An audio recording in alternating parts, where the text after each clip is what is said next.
yàgg nañu ko mere ci xeetu ay décisions yi nga xam te ni nii dafay am ci entre nation et nation naka nga jàngatee taxawaayu CAF du bii rek du situation Sénégal ci yenn ci ay jafe-jafe yu ñuy dund ci football africain.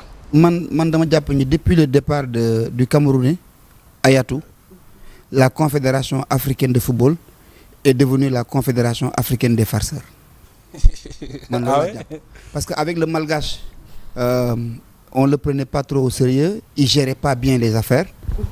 Toubabi, Infantino en personne, ak ay nitam ñoo def ay lobby ba teg fi Motsepe te Motsepe balaa muy falu CAF amoon na précédent bu ko booloon ak Sénégal diggante Sénégal ak Afrique du Sud ci match qualification coupe du monde ba ñu obligé rejouer match boobu à Polokwane man bokk naa si ñu couvrir match boobu Ablaye ba ñu Polokwane en Afrique du Sud mu ñëw à la tête de la Confédération africaine.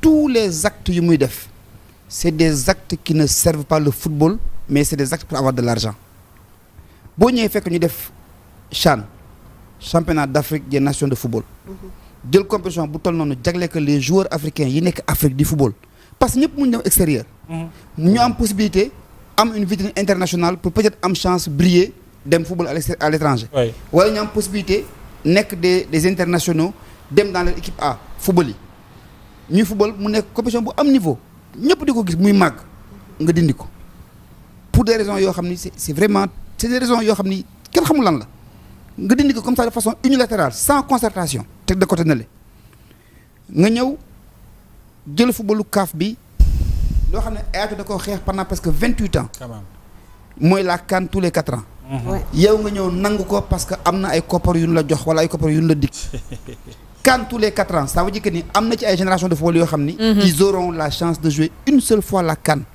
une seule fois après dañuy dem seen yoon dañuy disparaître parce que du jour yi am longévité. Une décision d'ailleurs controversée ñu ci bëri ànduñu ci. kenn xamul lan la kenn xamul fu mu ko teg après nga ñëw nga ñi da ngay tëgg Ligue des Nations en Afrique tubaab yi su la neexee ñu def Ligue des Nations parce que man mën naa jógee Paris liggéey Bruxelles fanaani Francfort ci ay waxtu wala ci ay minutes ma jógee dans un pays. dem dans un autre pays mais en Afrique ñun bu ñu bëggee jógee fii Dakar keroog. di dem Polokwane. danoo jógee fii ñu ni destination Addis Abeba. Éthiopie. 10 heures xaw ma 11 heures de vol. nu yegg nu ni la ngeen wax li. escale. 5 heures. nu ni léegi nañ dem Afrique du Sud ñu wàcc Jobour ñu ni encore jaar avion encore ngeen dem Polokwane. léegi yow boo bëggee jouer Ligue des Nations ci suñu petite fédération yi nga xam ne amuñu doole. parce que fédération africaine yi à part Afrique du Sud Cameroun. Sénégal ak naar yi yeneen si fédération yëpp dañuy gérer rek parce que seen réew yi duñ def koppar yu takkuy toll noonu. ci football parce que dañu am yeneen priorité. nga bëgg indi compétition bi mel noonu pour lan pour plaire au tubaab il faut que Motsepe arrête wala ñun africains yi ñu arrêté ko. mooy à la prochaine élection que l'on mette des gens de vrais africains. qui aiment le football africain qui vont militer pour le développement de ce football là et qui vont tenir tête au tubaab. Parce que les Infantino et les autres tubaab là il faut que ñu xam ni c'est vrai l'Afrique a connu la colonisation mais ñun africains yi ne fii xamuñu loolu juddu ñu ci bu mu njàpp ñun dañoo judd rek ñun suñu bopp am indépendance totale kenn duñu noot kenn duñu xaatu ko sax si àdduna bu noot doon am ñu ñoo leen di noot te loolu soreetul mais des africains comme Eto'o jëkk nañ foofa laaj ko expérience Sénégal aussi en fait ñu profane yi nga xamante ni nii dañuy gis football bi nii en tout cas il est plébiscité non Eto'o sori na c'est un africain mais Augustin Senghor il faut qu'on arrive à mettre de vrais hommes de vrais africains qui aiment le football africain à la Confédération africaine et à tous les niveaux de l'échelle ñoo xam ne ñii ils sont là que pour le développement du football africain ils sont là que pour défendre les intérêts du football africain face aux puissances occidentales pour ñu mën a développer suñu football bi xoolal Sénégal lu coow li bëri ñaari stade la ñu am. c'est vrai. lu coow li bëri yëpp. on n'a que 2 stades. moo tax ak Léopold. tey jii bu ñu waxoon ñu ni 2030 par exemple. mënoon nañu organiser Coupe d'Afrique. mais Sénégal mën na lëkkaloo ak Conakry. lëkkaloo ak Gambie ku nekk ñu defar ñetti stade. ñu mën a def co-organisation. mais boo ko bëggee def tous les 4 ans mais loolu day jël temps. quand même.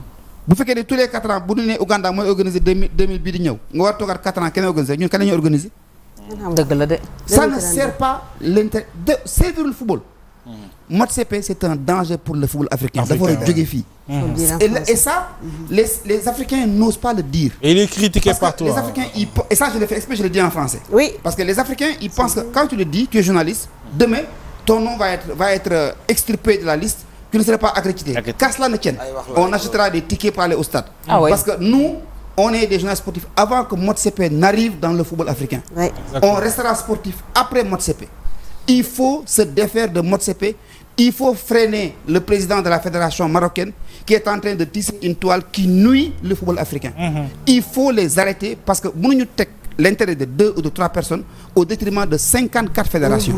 Ce n'est pas juste, ce n'est pas normal et ça va cesser. Très bien. Soxna sur les questions. waaw damay ñëwaat parce que li coow li bari président Malang mais arbitre Ndala mi nga xam ne moo indi coow li moom lu ji njàggate mooy jàgg. kenn sanctionné wu ko. quand même. waaw nan lañ koy sanctionné bu dee. Malang nag arbitre yi foo nga wax ak ñoom. est-ce que moom moo indi coow li. loolu expliqué naa ko fii nee na nan lañ koy sanctionné bu dee ñu ko teg foofu noonu dafa nekk de connivence avec eux. waaw loolu ça va être difficile.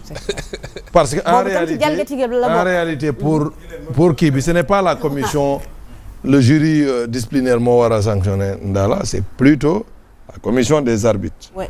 Pour mauvaise prestation noonu lay demee mais kan moo koy sanctionner. mais c'est trop flagrant kan moo koy convoqué c'est Olivier. mais li mu def c'est trop flagrant pour le défendre en disant que serviette yi kiiwul non.